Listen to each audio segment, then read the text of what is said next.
আজি আমি দৰবাৰত আলোচনা কৰি আছোঁ। আমাৰ আলোচনাৰ বিষয়বস্তু হৈছে কালালৰা অনিমেষ হত্যাৰ মূল নায়কজন কালালৰাৰ মৃত্যু আচলতে ঈশ্বৰৰ ন্যায় নে ই আচলতে আমাৰ ন্যায় ব্যৱস্থাৰ প্ৰতি এক প্ৰকাৰ ভ্ৰুকুটি। এই বিষয়ে আমি কথা পাতি আছোঁ। গোপাল চন্দ্ৰ ৰাজঙীয়া মই আপোনাৰ ওচৰত আহিছোঁ। ইতিমধ্যে আপুনি কৈছে যে এই কালালৰাৰ মৃত্যুৱে আপোনাক অলপ হ'লেও মনত শান্তি দিছে, প্ৰশান্তি লাভ কৰিছে।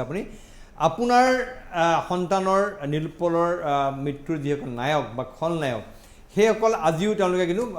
আছে, তেওঁলোকে মুকলি মানে নহয়, তেওঁলোকে কাৰাগাৰত থাকিলেও তেওঁলোকে আছে, তেওঁলোকৰ বিচাৰ প্ৰক্ৰিয়াটো সমাপন হোৱা নাই। আপুনি বিচাৰিছে নেকি যে এনেকুৱা ধৰণৰ ঘটনা হ'লেহে অসমত এই যিটো গণ উন্মাদনাৰ বলি হয়, অসংখ্য লোকৰ মৃত্যু হয়, এই ঘটনাবিলাক অসমত হ্ৰাস পাব আৰু পুনৰ নীলোৎপলৰ বা অভিৰ নিচিনা যুৱকে এনেকৈ নিৰীহ যুৱকে কাৰো হাতত এনেকৈ প্ৰাণ হেৰুৱাবলগীয়া নহ'ব? আপোনাৰ এনেকুৱা অনুভৱ হয় নেকি? প্ৰকৃতপক্ষে ক'বলৈ গ'লে এইটো এটা হয়তো অভাৱনীয় ঘটনা হৈ গ'ল, কোনেও হয়তো ভবা নাছিলে তেনেকৈ। আৰু আমি কৈছোঁ যে এইটো ঈশ্বৰৰ বিচাৰ বা যি হওক, আমি এটা কথা কৈছোঁ, কিন্তু সেইটো এটা মানে হিচাপৰ ভিতৰৰ কথা নহয় বা ভাবাৰ ভিতৰৰ কথা নহয়। এইটো আকস্মিকভাৱে কিবা এটা ঘটনা ঘটি গৈছে, সেইটো কথা আমি আমাৰ বিচাৰৰ মাজত আনিব নোৱাৰোঁ। কিন্তু মোৰ ক'বলগীয়া কথা হ'ল এইটোৱেই যে মহামান্য উচ্চতম ন্যায়ালয়ে আমাক, গোটেই ভাৰতক এনেকুৱা এটা আইন বা তেওঁলোকৰ জাজমেণ্ট দিছে, এই জাজমেণ্ট মতে এই ধৰণৰ যিমানবোৰ মোকৰ্দমা, এই মোকৰ্দমাবিলাক তেওঁলোকৰ জাজমেণ্টৰ, এই সুপ্ৰিম কোৰ্টৰ জাজমেণ্টৰ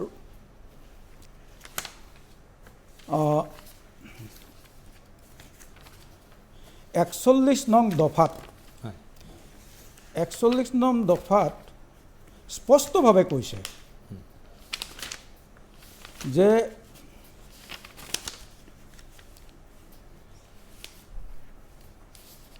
ঠিক আছে, আপুনি 41 নং দফাত এইটো এইভাৱে এনেধৰণে কৈছে যে the cases of lynching and mob violence shall be specifically tried in the designated court / fast track court. হয় designated court নহয় fast track courtত earmarked for that purpose in each district. Such courts shall hold trial of the case on a day-to-day basis. The trial shall preferably be concluded within 6 months from the date of taking cognizance. We may hasten to add that this direction shall apply to even pending cases. The district judges shall assign those cases as far as possible to one jurisdictional court so as to ensure expeditious disposal of thereof. So, এতিয়া আপোনালোকে বিচাৰ কৰক, আপোনালোকে এইটো আলোচনাৰ এটা বিষয় হৈছে যে য'ত সুপ্ৰিম কোৰ্টৰ জাজমেণ্ট আছে, এই ধৰণৰ লিঞ্চিং এণ্ড মব ভায়োলেন্স কেছ যিমানবোৰ হ'ব, সেই সকলোবোৰ হয় ডেজিগনেটেড কেছ কোৰ্টত হ'ব, নহয় ফাষ্ট ট্ৰেক কোৰ্টত হ'ব। তেনেহ'লে আমাৰ মহামান্য উচ্চ ন্যায়ালয় আদালতৰ ফালৰ পৰা কি কাৰণত এই কেছবিলাক ফাষ্ট ট্ৰেক ট্ৰায়েলত দিবলগীয়া হৈছে? কি কাৰণত কোৰ্টত দিয়া নাই, ফাষ্ট ট্ৰেক হেৰি দিছে, ট্ৰায়েল হিচাপে দিছে। আজি ফাষ্ট ট্ৰেক ট্ৰায়েল হিচাপে দিয়াৰ কাৰণে আমাৰ এই অভিনলৰ হত্যাকাণ্ডকে আদি কৰি বিভিন্ন ধৰণৰ কেছ, বিভিন্ন ধৰণৰ মোকৰ্দমা আজি এনেধৰণে লেহেমী গতিত গৈ আছে, কিন্তু কোনো চাবলৈ নাই, ইয়াত কোনো বিচাৰ কৰিবলৈ নাই। আনকি মহামান্য আদালতো এইবিলাক কথা বিবেচনা কৰিবলৈ তেওঁলোকৰ সময় নাই। মই এই কথাটো কিয় অভিযোগ কৰিছোঁ, তাৰ কাৰণ হৈছে এইটো, যদি আজি ছেছন আদালতে এনেকুৱা ধৰণৰ এটা লেহেমীয়া গতি হৈ থকা অৱস্থাত হাইকোৰ্ট, আমাৰ উচ্চ ন্যায়ালয়ে সেইটো কথা নিশ্চয় নটিছত থাকিব লাগে যে কোৰ্টৰ এই যে ছেছন কোৰ্টত যে এই কেছবিলাক, এই মোকৰ্দমাবিলাক এটা লেহেমীয়া গতিত হৈ আছে, ফাষ্ট ট্ৰেক ট্ৰায়েল দিয়াৰ পিছতো কিয় লেহেমীয়া গতিত গৈ আছে, তেওঁলোকে এইটো বিচাৰ কৰা উচিত আছিলে। অতি গুৰুত্বপূৰ্ণ আপুনি প্ৰসংগ, অতি গুৰুত্বপূৰ্ণ প্ৰশ্ন আপুনি উত্থাপন কৰিছে। মই আশা কৰিছে আমাৰ যিসকল ন্যায়িক ব্যৱস্থাৰ লগত জড়িত তেওঁলোকে এই কথাটো উপলব্ধি কৰক মই অকণমান ইতিছাৰ ওচৰলৈ আহিছোঁ ইতিছা ইতিমধ্যে এই অভিনন্দনৰ যিটো ঘটনা আজি প্ৰতি দোষীয়ে আজিও শাস্তি পোৱা নাই আজি যিটো ঘটনা হ'ল এই ঘটনাত বহুতে মই ক'লোঁ যে ইতিমধ্যে বহুতে হৰ্ষোল্লাস প্ৰকাশ কৰিছে বহুতে আনন্দ প্ৰকাশ কৰিছে আৰু বহুতে প্ৰশ্ন আনিলেও বহুতে স্বস্তি নিশ্বাস কাঢ়িছে ইতিছা মনত কি অনুভৱ হয় যে এই ঘটনাটো অভিন্ন ঘটনা আজি প্ৰতি কোৰ্টত এতিয়াও বিচাৰ প্ৰক্ৰিয়া চলি আছে আৰু ইতিছাহঁত এই কথাটোত দুখীয়া যাতে শাস্তি পাতে সেই প্ৰক্ৰিয়াত লাগি আছে কি অনুভৱ হয় মোৰ So 3.5 years হৈ গ'ল অভিজিতৰ দেউতাক নিলোৎপলৰ দেউতাক আৰু আমি লগৰখিনি এভৰি হিয়াৰিং যাওঁ মানে মোৰ এক্সপিৰিয়েঞ্চৰ পৰা মই যি দেখিলোঁ মানে এভৰি হিয়াৰিঙত বহিছোঁ কোৰ্টৰ প্ৰচিডিংছত কি হয় দেখিছোঁ ফাষ্ট ট্ৰেক ট্ৰায়েল বোলা দিছ টাৰ্ম ফাষ্ট ট্ৰেক ট্ৰায়েলৰ কোনো মিনিং নাই ফাষ্ট ট্ৰেক ট্ৰায়েলৰ কোনো মিনিঙে নাই কাৰণ তাত কোনো বস্তু ফাষ্ট নহয় চ' আমাক মানে এভৰি টাইম এটা এনেকুৱা হৈ গৈছে মব লিঞ্চিং ইনচিডেণ্ট এটা হয় তাৰপিছত আমাক মিডিয়া চেনেলছবোৰে মাতে in a way I am thankful কি এটলিষ্ট আমি সেইটো অপৰচুনিটিটো পাওঁ কথাখিনি আমাৰ ক'বলৈ কিন্তু টুডে মই ৰিকুৱেষ্ট কৰিব বিচাৰোঁ আপোনালোকৰ নিউজ চেনেলক যোনটো কথা আংকলেও তুলিছে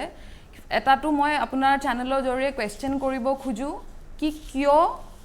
অন হোৱাট বেচিছ যেতিয়া সুপ্ৰিম কোৰ্টৰ গাইডলাইনছ আহি গৈছে 2018 আমাৰ মানে নিলোৎপল অভিজিতৰ কেছটো হোৱা পিছত এই গাইডলাইনছটো ডিৰেক্টিভছবিলাক আহিছে তে আজিলৈকে ইমপ্লিমেণ্ট কিয় হোৱা নাই চ' মই আমাৰ অনাৰেবল CM ছাৰক কুৱেশ্যন কৰিব খোজোঁ through this channels platform that on what basis or on what grounds have we not been granted the fast track court আৰু এইটোৱে ৰিকুৱেষ্ট কৰিব বিচাৰোঁ যে আমাক সহায় কৰক কি it is better late than never আমাৰ কেছটো আৰু 1-2 বছৰ এনেকৈ ওলাই যাব 3.5 years গুচি গ'ল ইমান কভাৰেজ পালে এই কেছটোৱে নেশ্যন ৱাইড ৱৰ্ল্ড ৱাইড বাট একোৱে নাই হোৱা ফাষ্ট ট্ৰেক কোৰ্ট আমি কিয় পোৱা নাই আজি কেছটোত অনিমেশৰ কেছটোত ফাষ্ট ট্ৰেক কোৰ্ট যে দিছে আই এম ভেৰি হেপ্পী কি ফাষ্ট ট্ৰেক কোৰ্ট দিছে কাৰণ দেৱন দত্তৰ কেছতো ট্ৰায়েলে দিছিলে আমাকো ট্ৰায়েল দিছে তেওঁ কেছত thanks to Durga Prasad Agarwal sir কি ইমানখিনি ষ্টিল আচিভ কৰিছে আমাৰ কেছততো সেইটোও হোৱা নাই চ' মই ৰিকুৱেষ্ট কৰিব বিচাৰোঁ যে আমাক যদি নিদিলে এতিয়া দিয়ক যেনেকৈ অনিমেশ ভূঞাৰ কেছটোত দিছে ফাষ্ট ট্ৰেক কোৰ্ট আমাক এতিয়া দিয়ক নহ'লে 3.5 yearsটো এনেকৈ গ'লে আৰু কিমান দিন অপেক্ষা কৰিবলৈ তাৰ কোনো ঠিকনা নাই মই অকণমান কিশোৰ কলিতাৰ ওচৰলৈ আহিছোঁ কিশোৰ কলিতা এই যিটো ঘটনা হৈ গ'ল আমি দেখিবলৈ পাৰোঁ যে এক প্ৰকাৰ ৰাইজৰ ক'ৰবাত আস্থা হেৰাইছে ন্যায় ব্যৱস্থাৰ প্ৰতি আৰক্ষীৰ প্ৰতি হয় সেইকাৰণে হয়তো ৰাইজে বহু সময়ত এইটো এই ঘটনাক মৃত্যুৰ দৰে বেদনাদায়ক ঘটনাবোৰ ৰাইজে আদৰণি জনাইছে ৰাইজে হৰ্ষোল্লাস প্ৰকাশ কৰিছে আৰু এই ঘটনাবিলাক ক'ৰবাত অপৰাধীয়ে যি ধৰণে শাস্তি পাব লাগে সেইধৰণে শাস্তি নোপোৱাৰ ফলতেই আমাৰ ন্যায়িক ব্যৱস্থাৰ প্ৰতি অৱক্ষয় হৈ গৈছে ন্যায়িক ব্যৱস্থাত মানুহৰ বিশ্বাস ক্ৰমাৎ কমি গৈছে নেকি চাব মই এটা কথা ক'ব খুজিছোঁ আপুনি কৈছে যে আমাৰ বিগত কিছুদিনত কিছু বছৰত এনেকুৱা বহুত ঘটনা ঘটিছে কিন্তু কথাটো মই কওঁ যে আমাৰ অসমৰ ইতিহাসত স্বৰাজোত্তৰ কালৰ স্বাধীনতাৰ পাছত এনেকুৱা অজস্ৰ ঘটনা ঘটিছে মব লিঞ্চিঙত আমি কেৱল 3টা বা 4টা বছৰ আগৰ কথা নহ'লে ক'লে মোৰ চকুৰ আগত 1983 চনৰ 19 এপ্ৰিলত মই সৰু তেতিয়া অনিল পাঠক আৰু কৈলাশ শৰ্মা নামৰ দুজন মানে লোকক আন্দোলনকাৰীয়ে মূৰে মাৰি পেলাইছিল মোৰ নিজৰ গৃহ চহৰত গতিকে অসম আন্দোলনত মব লিঞ্চিঙৰ নিচিনা অজস্ৰ ঘটনা ঘটিছিল তাৰ পিছত পৰৱৰ্তী পৰ্যায়ত আলফাৰ সময়ত NDFBৰ সময়ত এনেকুৱা অজস্ৰ ঘটনা ঘটিছে সেইবিলাক ঘটনাৰ কোনো বিচাৰ নহ'ল সেইবিলাকৰ কোনো ধৰণৰ আদালতত কেতিয়াও নগ'ল আৰু এনেকুৱা বহুত অলিখিত ঘটনা আছে যিবিলাক আমাৰ জাতীয় জীৱনৰ বিভিন্ন সময়ত ঘটি আছে যেতিয়া এইবিলাক ঘটনাৰ বিচাৰে নহ'ল তেতিয়া আমি ধৰি লওঁ যে আমাৰ সমাজখনে এইবিলাক আদৰি লৈছে বা মানি লৈছে এনেকুৱা অজস্ৰ ঘটনাৰ যাৰ বিচাৰ নোহোৱা ঘটনা এতিয়া আমি এইকেইটা ঘটনা আমি বিচাৰাধীন ঘটনা যিবিলাকৰ আদালতত ঘটনাবিলাক ঘটি আছে মানে ৰায়দান প্ৰক্ৰিয়া বা যি ধৰণৰ প্ৰক্ৰিয়াৰ মাজত আছে গতিকে কথাটো হৈছে কি আমি এক ধৰণে কথাটো চালে নহ'ব যে এই ধৰণৰ কিমান ঘটনা ঘটিছিল কিমান ঘটনাৰ এই বিচাৰ হ'ল এইবিলাক কথা বিশ্লেষণ কৰাটো প্ৰয়োজনীয় আমি 4টা বা 5টা বছৰৰ ঘটনাখিনি কিয় চাইছোঁ মাত্ৰ দ্বিতীয় কথাটো হৈছে কি ফাষ্ট ট্ৰেক আদালতৰ কথাটোৰ ক্ষেত্ৰত এটা কথা মই কওঁ যে অসমত আমাৰ বা গোটেই ভাৰতবৰ্ষত ন্যায়াধীশৰ অজস্ৰ হাজাৰ বিজাৰ পোষ্ট এতিয়ালৈকে চৰকাৰে তেওঁলোকে তালৈ এপইণ্টমেণ্ট দিয়া নাই গতিকে যেতিয়া ন্যায়াধীশ নাথাকে তেতিয়া আদালতৰ কাৰ্যকলাপ চলাটো এটা মুস্কিল কথা কাৰণ আমি যেতিয়া দেখোঁ যে আমি যেতিয়া আদালত থাকোঁ এখন কোৰ্টত ডেইলি কিমান 100 কেছলৈকে গুচি যায় 100 কেছলৈকে গুচি যায় হাইকোৰ্টৰ এখন বেঞ্চত কেতিয়াবা লাগে 150-200লৈকে কেছ আহি যায় নাহে কিন্তু 100টো কেছ আহেই তাৰে বেছিভাগ কেছ সময়ৰ অভাৱত ৰৈ যায় গতিকে যদি ন্যায়াধীশ যথাযথভাৱে নিয়োগ নকৰে যদি ফাষ্ট ট্ৰেক কোৰ্ট আপুনি যিটো কৈছে সুপ্ৰিম কোৰ্টৰ যে ফাষ্ট ট্ৰেক কোৰ্ট অসমত আছে কেইখন ফাষ্ট ট্ৰেক কোৰ্টৰ ব্যৱস্থা কৰি দিয়া দায়িত্বটো চৰকাৰৰ চৰকাৰে যদি কয় যে আমি জিলাই জিলাই ফাষ্ট ট্ৰেক কোৰ্ট পাতিম আৰু ফাষ্ট ট্ৰেক কোৰ্টবিলাকত এনেধৰণৰ হ'ব আমি স্পেচিয়েল প্ৰজিকিউটৰ এপইণ্ট কৰিম তাৰপিছত আমি ন্যায়াধীশ নিযুক্তি দিম তেতিয়াহে এইবিলাক গোচৰ ততাতৈয়াকৈ এটা প্ৰক্ৰিয়া শেষ হ'ব অন্যথা যিটো ছেছন কোৰ্টৰ কথা আছে ছেছন কোৰ্টৰ অজস্ৰ কেছৰ মাজত এটা কেছ হৈ যায় এইটো নাই ইতিমধ্যে আমি দেখিবলৈ পাইছোঁ উচ্চতম ন্যায়ালয়ৰ মুখ্য ন্যায়াধীশেও এই লৈ পেলাই অসন্তুষ্টি প্ৰকাশ কৰিছে যে তেওঁলোকক যথোপযুক্ত হাৰত ন্যায়াধীশ দিয়া হোৱা নাই ইতিমধ্যে ন্যায়াধীশ গোচৰ লাখ গোচৰ বিচাৰাধীন হৈ আছে বছৰ ধৰি জয়ন্ত গোস্বামী কি ক'ব যে এই যিটো ঘটনা যে এই যিটো ব্যৱস্থা কৰা হৈছে এনকাউণ্টাৰ কৰা হৈছে বা বহুতে এতিয়া ঈশ্বৰৰ ন্যায় বুলি কৈছে এনেকুৱা ধৰণৰ ঘটনা সংঘটিত হ'লেহে আমাৰ অসমত অপৰাধ কমি আহিব নি বা মানুহে অপৰাধী ভয় খাব যে এনেকুৱা ধৰণৰ ঘটনা দুনাই নকৰিবৰ কাৰণে আইনটো নিজৰ হাতত তুলি ল'ব দুনাই নকৰিবৰ কাৰণে মানুহে এনেকুৱা ধৰণৰ এটা ভাৱ হ'ব নেকি মানুহৰ নাই চাওক আমি অসমৰ আজি কিছু বছৰৰ পৰা যদি আমি চাওঁ তেতিয়া আমি প্ৰথমতে চাব লাগিব দীপক গগৈ মাৰ্ডাৰ কেছ যেটো এখন চাহ বাগিচাত তেওঁক চাহ তাৰে কৰ্মৰত লোকে প্ৰায় 100 জন লোকে তেওঁৰ ওপৰত আক্ৰমণ কৰিলে পৰৱৰ্তী সময়ত 98 জন লোকৰ ওপৰত চাৰ্জশ্বিট ছাবমিট কৰিলে কিন্তু চকু সাক্ষীয়ে মূল 21 জনক চিনাক্তকৰণ কৰিলে আৰু 21 জনৰ যাৱজ্জীৱন কাৰাদণ্ড হ'ল আজিলৈকে তেওঁলোক কাৰাদণ্ডৰে দণ্ডিত হৈ আছে গুৱাহাটী উচ্চ ন্যায়ালয়ত আসামীগণে এপিল কৰিলে ইয়াতে উচ্চ ন্যায়ালয়ে তেওঁলোকৰ এপিল খাৰিজ কৰিলে পৰৱৰ্তী সময়ত তেওঁলোকে সুপ্ৰিম কোৰ্টত এতিয়া তেওঁলোকৰ গোচৰ পেণ্ডিং আছে অৰ্থাৎ তেওঁলোকে এতিয়ালৈকে সেই যি জাজমেণ্ট দিলে যে সেই জাজমেণ্ট সঠিক হিচাপে আদালতে এতিয়ালৈকে স্বীকৃতি দিছে গতিকে তেওঁলোকে এতিয়াও জেলৰ ভিতৰত আছে যাৱজ্জীৱন কাৰাদণ্ডৰে দণ্ডিত হৈ আছে একেটা সময়তে আমি যদি চাওঁ যে ঝংকাৰ সজ্ঞাৰ যিটো মাৰ্ডাৰ কেছ আছিলে সেই মাৰ্ডাৰ কেছটোত তাত 19 জন লোকক টোটেল কনভিকশ্যন দিয়া হ'ল যাৱজ্জীৱন কাৰাদণ্ড আৰু দণ্ডিত কৰা হ'ল আৰু সেই তেওঁলোক ইতিমধ্যে তেওঁ জেল হাজতত তেওঁলোকৰ কাৰাৰুদ্ধ জীৱন পালন কৰিছে একে সময়তে আমি যদি ডক্টৰ দেবেন দত্ত ডাঙৰীয়া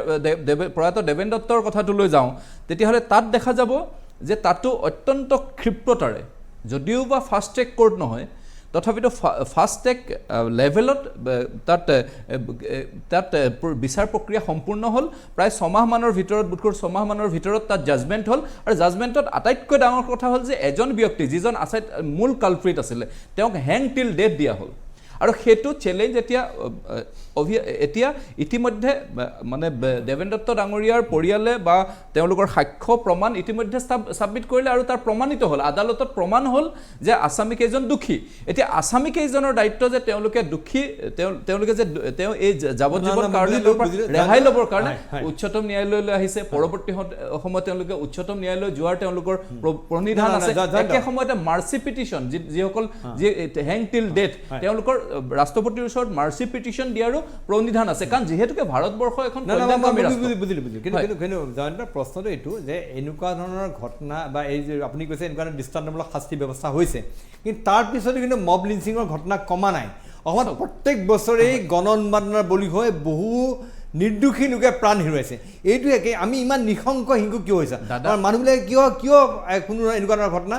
সহন কৰিব নোৱাৰে কিহৰ কাৰণে অসমত এনেকুৱা ধৰণৰ ঘটনাবধি অসংখ্য নিৰীহ লোকৰ প্ৰাণহানি হৈছে প্ৰত্যেক বছৰ হৈ আছে দাদা মই এটা উদাহৰণ কওঁ আপোনাক আপুনিতো এতিয়া এইবিলাক যিবিলাক হৈছে আজি ধৰক এটা মব লিঞ্চিং হৈছে বাগানত হৈছে ক'ৰবাত তেওঁলোক মই ধৰি লৈছোঁ অশিক্ষিত লোক তেওঁলোকে এটা হেৰি হয় কিন্তু শিক্ষিত সমাজতো হৈছে আপুনি আজি কিছুদিনৰ আগতে আপোনাৰ যদি মনত আছে এখন মহাবিদ্যালয়ত এজন ব্যক্তি তেওঁ চাইকেল এখন চুৰ কৰিছিলে তেওঁক মৰিয়াই তাত মানে গছত বান্ধি থৈছিলে আমি ভিডিঅ' দেখিছিলোঁ এখন মহাবিদ্যালয়ৰ সেইসকল তেওঁলোকে মেধা ছাত্ৰ তেওঁলোকে এখন মহাবিদ্যালয়ৰ ছাত্ৰ শিক্ষিত লোক গতিকে এই এটা সামাজিক ব্যাধি এই ব্যাধিটোৰ মানে মানুহৰ এটা প্ৰৱণতা থাকে এটা সামাজিক ব্যাধিয়ে আমাক ক্ৰমাৎ খুলি খাইছে এই সামাজিক ব্যাধিৰ কাৰণে হওক বিভিন্ন সমাজৰ ব্যৱস্থা বিভিন্ন কাৰণে হওক আমি লাহে লাহে অসহনীয় হৈ পৰিছে, আমি সহ্য নকৰোঁ আৰু আমাৰ খং ক্ষোভৰ বহিঃপ্ৰকাশ এনেদৰে ঘটাইছে। এইকাৰণে এইবিলাক ঘটনা বাৰম্বাৰ সংঘটিত হৈছে, ইমান সংবাদ মাধ্যমত প্ৰচাৰিত হৈছে, ইমান ঘটনাই সমগ্ৰ ৰাজ্যত জোকাৰি গৈছে, তাৰপিছত এনেকুৱা ঘটনা পুনৰবাৰ সংঘটিত হৈছে। মই অকণমান যাব বিচাৰিছোঁ দেৰগাঁৱলৈ। দেৰগাঁৱত আমাৰ উপস্থিত আছে আমাৰ সাংবাদিক মানৱজ্যোতি বৰা। দেৰগাঁৱত সাংবাদিক মানৱজ্যোতি বৰাৰ লগত অনিমেষ ভূঞাৰ ঘৰৰ পৰা আছে তেওঁ। মানৱজ্যোতি বৰা, কি আছিল তাত মই অকণ জানিব বিচাৰোঁ, তাৰ পৰিৱেশ কি?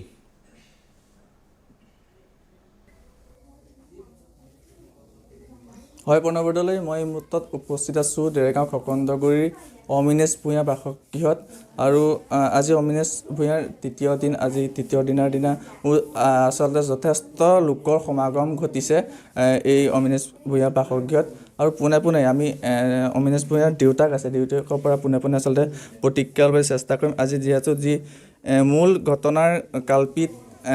ক'লা গুণ্ডাৰ মৃত্যু ঘটিছে, তাৰ সম্পৰ্কত কি প্ৰতিক্ৰিয়া আচলতে তেওঁক ধৰিব? মৃত্যুৰ কিন্তু ক'ম এতিয়া এক প্ৰকাৰে ভালেই পাইছোঁ বাৰু মৃত্যু। আৰু মোৰ ল'ৰাটোক যিজনে মাৰপিট কৰি মাৰিলে সেইজনো ইতিমধ্যে মৃত্যু হৈছে বুলি গম পাইছোঁ, ভালেই পাইছোঁ বাৰু। এতিয়া তথাপিতো আৰু কি ক'ম মই। আমাৰ লগত দেৰগাঁও আচলতে সমাজকৰ্মী আৰু সাহিত্যিক তথা নুৰুল চুলতান ডাঙৰীয়া উপস্থিত আছে। আমি তেওঁৰ পৰা পোনে পোনে ভাষ্য ল'বলৈ চেষ্টা কৰিম। কি ক'ব আচলতে এটা নভবা আচলতে এটা ঘটনা ঘটি গৈছে যোৰহাট মাজমজিয়াত? প্ৰণৱ বৰদলৈ ডাঙৰীয়া, যোৰহাটৰ দৰে এখন আমি সাংস্কৃতিক নগৰ বুলি কওঁ, উজনি অসমৰ মানুহক যোৰহাটৰ ৰাইজে নেতৃত্ব দিয়ে, কিন্তু সেই যোৰহাটত এনে এটা বৰ্বৰ হত্যাকাণ্ড ঘটাটো দুৰ্ভাগ্যজনক বুলি আমি ভাবিছোঁ। এই নীৰজ দাসৰ নেতৃত্বত দেৰগাঁৱৰ খকন্দগুৰিৰ আছুৰ এগৰাকী বিষয়ববীয়া অনিমেষ ভূঞাক বৰ্বৰভাৱে হত্যা কৰিলে। আৰু আমাৰ মৃদুষ মন্ত, প্ৰতিদিন টাইমৰ সাংবাদিক মৃদুষ মন্ত বৰুৱা আৰু বন্ধু প্ৰণয় দত্তক তেওঁলোকে আক্ৰমণ কৰি আঘাত কৰিলে। এইটো সভ্য মানৱ সমাজৰ বাবে এক কলংকিত ঘটনা। আৰু এই ঘটনাই সমাজৰ বাবে এটা কলংকিত ঘটনা ইতিমধ্যে কৈছে। মই মানৱজ্যোতি বৰাক ধন্যবাদ জ্ঞাপন কৰিছোঁ। আমাৰ সময়ৰ অভাৱৰ বাবে বেছি সময় দিব নোৱাৰিলোঁ। মই অকণ যাব বিচাৰিছোঁ, আমাৰ যোৰহাটত আমাৰ সাংবাদিক উপস্থিত আছে দিগন্ত শইকীয়া। দিগন্ত শইকীয়াৰ পৰা জানিব বিচাৰিম যোৰহাটৰ সামগ্ৰিক পৰিৱেশ। এই ঘটনাই যোৰহাটবাসীক লজ্জানত কৰা নাই জানো? হয় হয় প্ৰণয় বৰদলৈ, বৰ্তমান মই সেই সমগ্ৰ ঘটনাটো সন্দৰ্ভত যোৰহাটবাসীৰ বিভিন্নজনৰ মন্তব্য জানিবলৈ ইচ্ছা কৰিছিলোঁ। আৰু ইতিমধ্যে পুৱাৰে পৰা আমি বাতৰি পৰিৱেশন কৰি আছোঁ যে এই ঘটনা সোমবাৰে নাৰকীয় ঘটনা সংঘটিত হৈ গ'ল যোৰহাট মহানগৰৰ মাজমজিয়াত, যাক কেন্দ্ৰ কৰি সমগ্ৰ ৰাজ্যজুৰি চাঞ্চল্যৰ সৃষ্টি হৈছিল। আটাইতকৈ ডাঙৰ কথা যে সমগ্ৰ ঘটনাটো সংঘটিত কৰা মূল যি অভিযুক্ত ক'লা ল'ৰা বা ক'লা গুণ্ডা বা নীৰজ দাস বোলাই ব্যক্তিজনক ইতিমধ্যে আৰক্ষীয়ে আটক কৰিছিল। কিন্তু আজি যোৱা পুৱতি নিশা এক দুৰ্ঘটনাত আৰক্ষীয়ে তেওঁক লৈ যোৱা অৱস্থাত এক দুৰ্ঘটনাত পতিত হৈ এই ক'লা ল'ৰাৰ মৃত্যু ঘটিছে। আৰু এই মৃত্যু হোৱাৰ লগে লগে কিন্তু আটাইতকৈ মন কৰিবলগীয়া কথা যে যি সাধাৰণতে মৃত্যুৰ খবৰে সাধাৰণতে মানুহক দুখ দিয়ে, বেদনা দিয়ে, কিন্তু এয়া এনেধৰণৰ মৃত্যু হয়তো যি মৃত্যুৱে আজি অসমত দেখা গৈছে যে আনন্দৰ সৃষ্টি কৰিছে, উল্লাসৰ সৃষ্টি কৰিছে। আৰু ইয়াৰ বহিঃপ্ৰকাশ ঘটিছে যে একাংশ লোকে আতচবাজি ফুটাই বোম ফটকা জ্বলাই এই ফূৰ্তি প্ৰকাশ কৰিছে। তেওঁলোকে এটাই কথা তেওঁলোকে ক'ব বিচাৰে, এয়া আচলতে ঈশ্বৰৰ আদালত, ঈশ্বৰৰ ন্যায়ালয়ত ঈশ্বৰে আচলতে বিচাৰ কৰিলে যে তাৎক্ষণিকভাৱে এজন নিৰীহ যুৱকক হত্যা কৰাৰ পৰিণাম কি হ'ব পাৰে তাৰ যেন তাৎক্ষণিক বিচাৰকে ঈশ্বৰে কৰিলে। মই বৰ্তমান দুজনমান ব্যক্তিৰ কাষলৈ যাবলৈ চেষ্টা কৰিম, ইয়াত আছে, মই তেখেতসকলৰ পৰা এই সন্দৰ্ভত কিছু কথা জানিবলৈ চেষ্টা কৰিম। যিহেতু গোটেই ঘটনাটো আপোনালোকে দেখিছে যে সমগ্ৰ এনেকুৱা ধৰণৰ এটা ঘটনা হ'ল, গোটেই ঘটনাটোৰ সন্দৰ্ভত প্ৰতিক্ৰিয়া কেনে হ'ব পাৰে আৰু এনেধৰণৰ এটা যিটো মৃত্যুত মানুহে আনন্দ প্ৰকাশ কৰিছে, হয় কি ক'ব? আচলতে পৰহি যিটো যোৱা ঘটনা সংঘটিত হৈছে, আচলতে শৈক্ষিক আৰু সাংস্কৃতিক নগৰীছে আমি যোৰহাটবাসী আমি লাজ পাইছোঁ, এক নম্বৰ কথা। আৰু কালি যিটো আচলতে ক'লা ল'ৰা বা যে সন্ত্ৰাস সৃষ্টি কৰা ক'লা ল'ৰাৰ যি মৃত্যু হৈছে, আচলতে এটা কথা প্ৰথম পোনচাতে কৈ ল'ব লাগিব যে মানৱী জনমতে মানুহে পাপ পুণ্যৰ ফল ভোগ কৰে। আচলতে যেতিয়া মানুহে পাপৰ বোজা বেছি হৈ যায় মানুহে তেনেকুৱা অপমৃত্যু লাভ কৰে। আচলতে কালি যিটো ঘটনা সংঘটিত পুৱতি নিশা যিটো সংঘটিত হৈছে, আচলতে ক'লা ল'ৰাৰ যিটো মৃত্যু হৈছে, এই ঘটনাই কিন্তু আমাক আনন্দহে দিছে, কিয়নো তেওঁলোকৰ উৎপাত যথেষ্ট বাঢ়ি গৈ তেওঁলোকৰ যিটো সন্ত্ৰাস বাঢ়ি গৈছিলে তাৰ বহিঃপ্ৰকাশ ইতিমধ্যে ঘটিছে আৰু তাৰ বহিঃপ্ৰকাশ হিচাপে তেখেতৰ কালি অপমৃত্যু হৈছে। হয় নিশ্চয়কৈ অত্যন্ত মন কৰিবলগীয়া যে স্পষ্টভাৱে তেওঁলোকে কৈছে যে এইটো এই আচলতে মৃত্যু আচলতে তেওঁলোকৰ যি সন্ত্ৰাস বৃদ্ধি হৈছিলে যি ক'লা ল'ৰা বা ক'লা গুণ্ডা বা ওৰফে নীৰজ দাসহঁতৰ দিগন্ত মই ধন্যবাদ জ্ঞাপন কৰিছোঁ দিগন্ত এইখিনি কথা জনোৱাৰ কাৰণে মই অকণমান আমাৰ ষ্টুডিঅ' মজিয়াই লাগিছে আমাৰ সময় শেষ হৈছে অজিত কুমাৰ নাথডাঙৰীয়া আপোনাৰ ওচৰলৈ আহিছে এতিয়া আপুনি কি বিচাৰিছে আপোনাৰ কি আহ্বান কি আৰ্জি আছে চৰকাৰৰ প্ৰতি এতিয়া মোৰ ফালৰ পৰা এটাই কথা ক'বলগীয়া আছে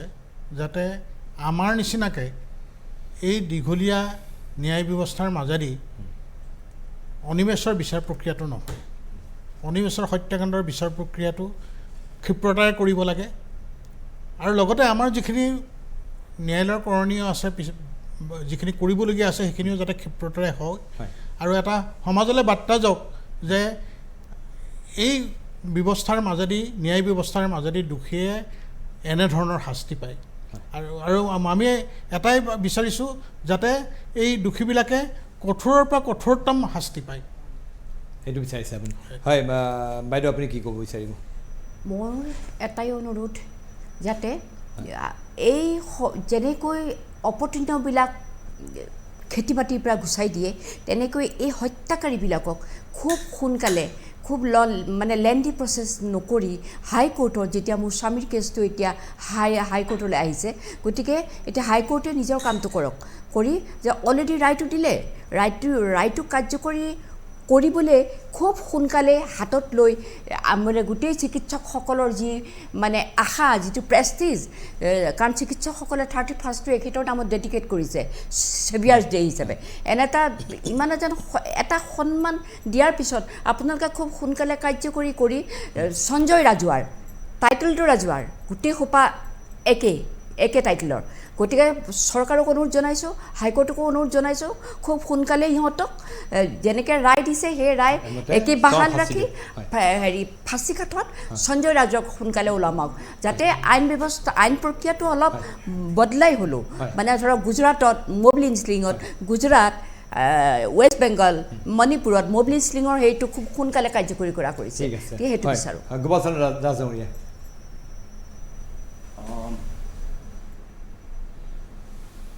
মোৰ ক'বলগীয়া কথা হ'ল যে এতিয়া আমাৰ মোকৰ্দমাটোৰ যিটো পৰ্যায় পাইছে এই পৰ্যায়ত আমি প্ৰায় হতাশ হ'বলগীয়া অৱস্থা ইয়াৰ পৰা আমি মুক্তি পাবলৈ মহামান্য আদালতক আমি অনুৰোধ জনাওঁ আপোনালোকৰ চেনেল যোগে যাতে মাহেকত কমেও 4টা শুনানিৰ তাৰিখ নিৰ্ধাৰণ কৰে আৰু এটা কথা হৈছে কি ইয়াৰ লগে লগে অনিমেষ ভূঞা নেকি অনিমেষ ভূঞাৰ মোকৰ্দমাটো আমাৰ উচ্চতম ন্যায়ালয়ৰ নিৰ্দেশ অনুসৰি ফাষ্ট ট্ৰেক আদালতত হ'ব লাগে ঠিক আছে আৰু এটা কথা ক'ব খুজিছোঁ সুপ্ৰিম কোৰ্টৰ যিটো 1918 চনৰ জাজমেণ্ট আছে তাৰে শেষত তেখেতসকলে এটা বৰ ডাঙৰ কথা কৈছে কি যে পাৰ্লিয়ামেণ্টত এই মব লিঞ্চিং বা লিঞ্চিং আৰু মব ভায়োলেন্সৰ এগেইনষ্টে এখন এণ্টি লিঞ্চিং এক্ট বলবৎ কৰা হওক আইন এখন অনা হওক এইখন পাৰ্লিয়ামেণ্টত চৰকাৰে এখন আইন হিচাপে প্ৰস্তুত কৰি সকলো ৰাজ্যৰ কাৰণে দেশৰ সকলো অঞ্চলৰ কাৰণে এইটো এটা ডাঙৰ এটা তেওঁলোকে সিদ্ধান্ত লৈ সকলোৰে উপকাৰ কৰক ঠিক আছে এইটো আচলতে এণ্টি মব লিঞ্চিং আইনখন অতি সোনকালে হ'ব লাগে গণহত্যা প্ৰতিৰোধ আইন কিশোৰ কি ক'ব চমুকে একদম মোৰ মতে তেখেতে যিটো কথা কৈছে মাননীয় উচ্চতম ন্যায়ালয়ে যিটো কথা কৈছে এণ্টি লিঞ্চিং এখন আইন হ'ব লাগে আৰু ততাতৈয়াকৈ যদি হয় আৰু দৃষ্টান্তমূলক শাস্তি নাপালে মানুহে দুদিন পাছতে পাহৰি যাব আৰু এটা ঘটনা ঘটিব চাওক নিঃসন্দেহে এখন এণ্টি মব লিঞ্চিং এক্ট এখন হ'ব লাগে, চেণ্ট্ৰেল এক্ট এখন হ'ব লাগে, কিন্তু একেটা সময়তে মই এটা কথাই কওঁ যে যিহেতুকে বহু ক্ষেত্ৰতে আইন হৈছে, পক্সো এক্ট হৈছে, নাবালিকা ধৰ্ষণৰ বিৰুদ্ধে পক্সো এক্ট হৈছে, আমাৰ ডাৱৰী প্ৰহিবিশ্যন এক্ট হৈছে, বিভিন্ন ধৰণৰ এই এক্ট হৈছে, কিন্তু তথাপিতো নাবালিকা ধৰ্ষণ ৰোধ হোৱা নাই, ডাৱাৰী অৰ্থাৎ যৌতুক দাবী বন্ধ হোৱা নাই। গতিকে আইনটো লাগিব, আমি কঠোৰতম শাস্তি আদালতে দিব লাগিব। একে সময়তে কিন্তু আমাৰ যি মানসিকতা, মানসিক ব্যাধি, সামাজিক ব্যাধি কেনেকৈ আমি আঁতৰাব পাৰোঁ জনসাধাৰণৰ মাজৰ পৰা, তাৰ ওপৰত সজাগতাৰ প্ৰয়োজন আছে। আৰু নিশ্চিতভাৱে আমি সকলোৱে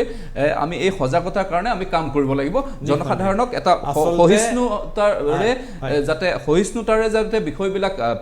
ডিল কৰে, বিষয়বিলাক চাই সেইমতে আমি এটা প্ৰতিষ্ঠা কৰিব লাগিব। সংযোগ কৰিব বিচাৰিছোঁ ইয়াত এই যিটো কথা কৈছে যে আমি এটা মানে অসহিষ্ণুতাৰ মনোভাৱ আঁতৰ কৰিবলৈ বা অন্ধবিশ্বাসৰ মনোভাৱ আঁতৰ কৰিবলৈ সামাজিক দায়বদ্ধতা, এইটো এটা ডাঙৰ কথা। এই সামাজিক দায়বদ্ধতাটো তেতিয়া আহিব চৰকাৰ, সমাজ আৰু আইন, এই গোটেই পক্ষৰ সকলোখিনি মানুহ একলগ হৈ যেতিয়া একেলগে যেতিয়া একেখন মঞ্চৰ পৰা যেতিয়া তেওঁলোকে যুঁজ দিব, তেতিয়াহে এইবিলাকৰ আমি সামৰণি। নিঃসন্দেহে আচলতে আমাৰ এইটো এটা সামাজিক ব্যাধি, এই সামাজিক ব্যাধি আঁতৰ নকৰিলে এনেকুৱা ঘটনা হয়তো আৰু পুনৰাবৃত্তি হ'ব। আমি আৰু নিবিচাৰোঁ আৰু এনেকুৱা অভিনীল বা ডক্টৰ দেৱেন দত্ত বা অনিমেষ ভূঞা এনেকুৱা আৰু ব্যক্তিৰ মৃত্যু নহওক। এইসকল নিৰীহ ব্যক্তিয়ে তেওঁলোকৰ কোনো কাৰণ নোহোৱাকৈ তেওঁলোকে মৃত্যুবৰণ কৰিবলগীয়া হ'ল। গতিকে এনেকুৱা মৃত্যু আমি আৰু নিবিচাৰোঁ। আৰু এণ্টি মব লিঞ্চিং এক্ট যিখন কৈছে গণহত্যা উন্মাদনা বা গণহত্যা প্ৰতিৰোধী আইন, এইখন আইনৰ কথা আজি ইতিমধ্যে শাসক বিৰোধী পক্ষৰ বিধায়কসকলেও ইতিমধ্যে তেওঁলোকে মত প্ৰকাশ কৰিছে। সকলোৱে কৈছে এখন এনেকুৱা আইন হ'বলৈ এখন কঠোৰৰ পৰা কঠোৰতম শাস্তি দিব পৰা, দৃষ্টান্তমূলক শাস্তি দিব পৰা এখন আইন হোৱাটো উচিত। আমি এতিয়া বিচাৰিছোঁ যে অনিমেষ হত্যাকাৰীৰ কঠোৰৰ পৰা কঠোৰতম আৰু বাকীসকল যিসকল আছে জড়িত তেওঁলোকৰ বিৰুদ্ধে কঠোৰৰ পৰা কঠোৰতম শাস্তি ব্যৱস্থা হওক। অভিনীল হত্যাকাৰীয়ে তেওঁলোক যিসকল আছে তেওঁলোকে শাস্তি পাওক। আৰু ডক্টৰ দেৱেন দত্তৰ পৰিয়ালবৰ্গ দীৰ্ঘদিন ধৰি অপেক্ষা কৰি আছে। দেৱেন দত্তৰ আহি যিসকল হত্যাকাৰী কঠোৰৰ পৰা কঠোৰতম শাস্তি পাওক, আৰু আন যিসকল গণউন্মাদনা গণহত্যাবাদী হ'ল তেওঁলোকৰ বিৰুদ্ধেও কঠোৰৰ পৰা কঠোৰতম শাস্তিৰ ব্যৱস্থা হওক। এই কামনাৰে আজি এই বিশেষ অনুষ্ঠান দৰবাৰ মজিয়াৰ পৰা মই ইয়াত উপস্থিত আটাইকেইগৰাকী লোকক মই ধন্যবাদ জ্ঞাপন কৰি বিশেষ অনুষ্ঠান দৰবাৰ মজিয়াৰ পৰা মই প্ৰণয় বৰদলৈ বিদায় লৈছোঁ। ধন্যবাদ।